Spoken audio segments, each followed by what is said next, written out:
société et une économie sans carbone reposent sur nos engagements à tous, des États aux citoyens, en passant par les entreprises, les territoires, les investisseurs. Alors, comment s'organise cette synergie d'engagement et d'action ? Copreneur a suivi le forum Météo et Climat. Le Forum international de la météo et du climat, c'est une opération qui existe depuis une quinzaine d'années. C'est la mobilisation des citoyens et du plus grand nombre d'acteurs. On le voit bien, les COP, qu'elles soient aussi énormes que la COP 21 ici même à Paris en 2015, qu'ensuite dans chacun des pays du monde, sont des cadres très importants au niveau international. Et l'ONU a ce rôle majeur d'embarquer le maximum d'États pour agir, mais ça ne suffit pas. Ce qui compte bien sûr, c'est qu'aujourd'hui, de plus en plus, les entreprises, les collectivités, les acteurs sur le terrain, les experts de toutes sortes ont les solutions, ont les capacités technologiques, ont les produits, les services. Et ce qui compte surtout maintenant, c'est que les citoyens, chacun d'entre nous, on puisse agir au quotidien. Le rapport du GIEC, c'est un rapport spécial qui travail qui est centré sur une trajectoire qui nous permettrait de limiter le réchauffement climatique à 1,5 degré. Malheureusement, ça semble très difficile à respecter cet objectif et même l'objectif 2 degrés qui est au cœur de l'accord de Paris sera très difficile à respecter.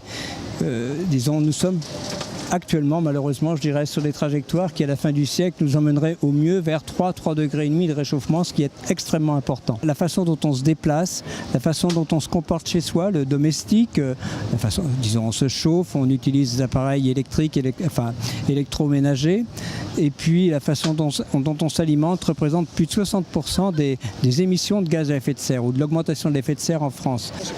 Aujourd'hui, pour sensibiliser les citoyens, il y a plusieurs façons d'agir.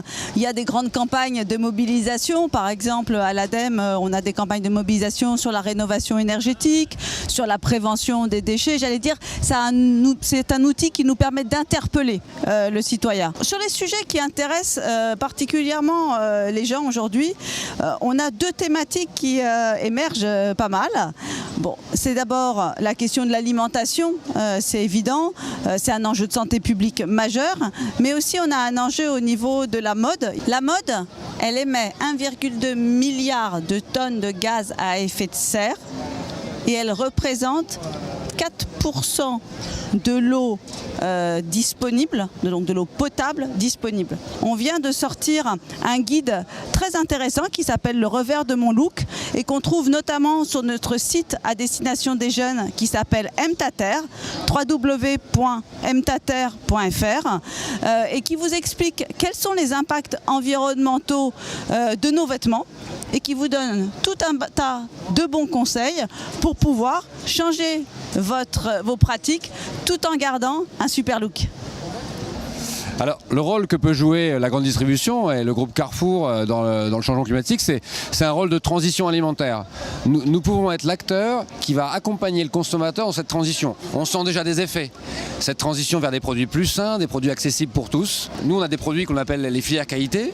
Et ces filières qualité, l'idée, c'est qu'ils soient meilleurs, ils soient d'un bon goût, ils soient issus de l'agroécologie et ils soient de saison. Sur un sujet comme le plastique, c'est que il faut le faire. Il faut le faire. Donc, on a pris des engagements hier, très récent, sur des emballages recyclables, réutilisables d'ici 2025, mais c'est un mouvement que l'on souhaite être dynamique, collectif, et vous voyez par exemple le consommateur, lui, il ne comprend pas quand il rentre de ses courses qu'autour de ses fruits et légumes bio, il y a du plastique, ça il ne comprend pas.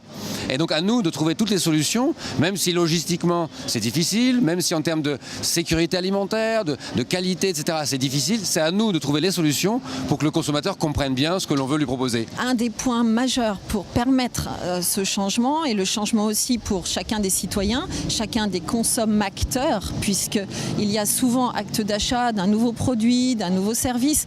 Ce qui compte, c'est que les nouveaux produits et services qui sont mis sur le marché puissent être bas carbone, puissent être eux-mêmes compatibles avec les exigences climatiques. Il y a évidemment ce levier du financement. Aujourd'hui, les entreprises, les institutions financières s'organisent avec de nouvelles façons d'investir, de nouvelles capacités de financer. Ces sujets-là sont essentiels pour accélérer, pour faciliter l'accès à de nouveaux produits et services bas carbone. L'investissement et la finance sont un levier stratégique. C'est d'ailleurs inscrit dans l'accord de Paris à tous les niveaux, au niveau planétaire bien sûr, au niveau du secteur financier, au niveau européen, et nous l'avons rappelé dans notre livre avec Pierre Laroutourou, au niveau français, au niveau des collectivités et au niveau du particulier qui, lui, a vraiment envie généralement de rendre efficaces ces flux financiers qui doivent aider à la lutte contre le réchauffement climatique. La question de l'investissement et de la finance responsable est au cœur des enjeux de la transition énergétique et plus globalement de la transition vers une société bas carbone. Copreneur va à la rencontre d'experts pour décrypter les enjeux et nous expliquer comment agir. Alors, la finance climat, ça recouvre tous les instruments financiers, les produits financiers et tout l'engagement de la communauté de la finance, des acteurs de la finance. Donc effectivement, les produits sont nombreux, les instruments sont nombreux, les acteurs sont nombreux.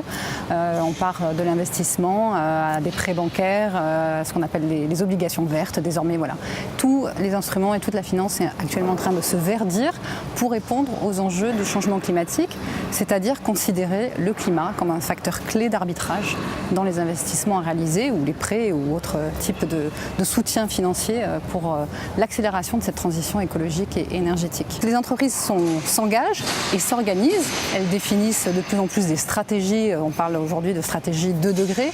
Comment elles vont faire évoluer leur business model, leur portefeuille d'activités. Est-ce qu'elles vont arrêter certaines activités qui ne sont pas compatibles avec le climat? Quels nouveaux produits elles vont développer? Et tout ceci, les entreprises peuvent le faire et le font à l'heure actuelle. C'est ce qui est intéressant depuis 2015, de manière assez collective, avec notamment la création de certaines alliances sectorielles sur ces sujets. Un certain nombre d'initiatives aussi ont structuré des méthodes pour accompagner les entreprises. Il y a d'autres types d'instruments. Il y a de nombreuses entreprises qui aujourd'hui définissent aussi une politique interne basée sur un prix du carbone qui est introduit pour certaines dans des processus de décision et d'arbitrage d'investissement. Il y a cette idée qu'on avait peut-être il y a une dizaine, une quinzaine d'années d'une finance verte, une finance climat qui soit quelque chose d'à part. Et en fait aujourd'hui le grand changement depuis 10-15 ans, c'est qu'on s'aperçoit que c'est la finance qui doit devenir verte et pas la création de quelque chose de nouveau qui serait, qu'on ajouterait à l'existant. Donc c'est une question de transformation. Avant c'était pour les spécialistes. Aujourd'hui on voit des généralistes, des gens qui sont des financiers, qui sont des gens qui travaillent dans les entreprises, qui travaillent dans les communes, qui viennent parler de climat. Et ça c'est le grand changement qui rend optimiste. Notre rôle c'est vraiment de trouver les bonnes pratiques localement et d'aider à les diffuser à l'échelle globale. C'est vraiment le rôle de la Banque mondiale d'être capable de faire ce transfert de connaissances, ce transfert d'expérience à travers le monde.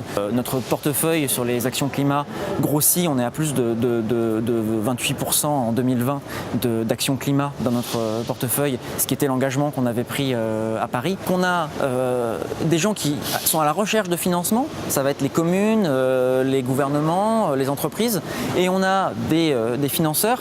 Et il faut juste arriver à ce qu'ils s'entendent parce que c'est une connexion qui est un petit peu nouvelle. Et ce qu'on voit très clairement, c'est que ça ne va pas être juste les projets des villes, par exemple, qui vont être financés tels quels par les financiers, ou bien les villes qui vont aller directement aux produits qu'offrent les financiers.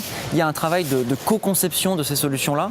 C40, we're a network of the biggest cities in the world, so we bring cities together from every part of the world, from north, south, east, west, working together to tackle climate change and to become more resilient to the effects of climate change.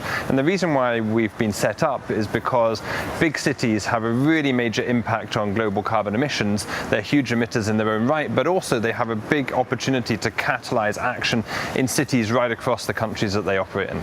One of the challenges the Earth faces at the moment is urbanization. People are moving to cities at a faster rate than ever before. In fact, in the future, the rural population of the world will remain roughly as it is right now, but the urban population will grow dramatically. In fact, every month between now and 2050, the world will be adding a new city the size of Singapore. So urban policy is one of the massive trends of the 21st century, and climate change is one of the other big trends, and they do actually combine in cities. And the reason why is because cities, mayors have got the power to take action on the issues that affect climate change: transport, planning, economic development, waste, water. All of these issues are big climate change issues. But also, cities have got a major challenge when it comes to financing. So bringing the cities together to talk about financing, to talk about how the mayors can best implement these powers, and then to bring in the finance community and to have broad discussions about how finance can be better channeled into cities is a really important part of the work we do.